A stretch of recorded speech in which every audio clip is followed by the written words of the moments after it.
cloudy this morning.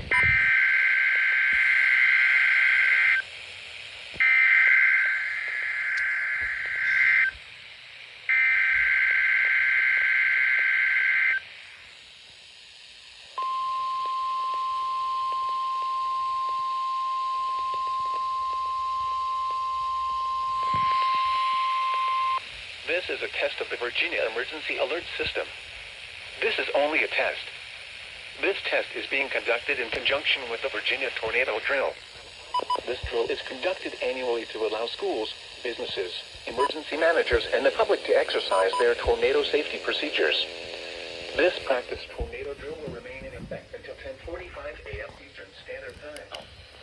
This test also serves as the Emergency Alert System required monthly test for March. Broadcasters, in cooperation with local, state, and national authorities, have developed the Emergency Alert System required monthly test for March.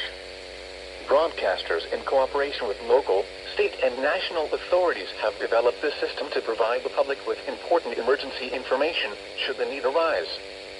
This concludes the statewide tornado drill and test of the Virginia Emergency Alert System.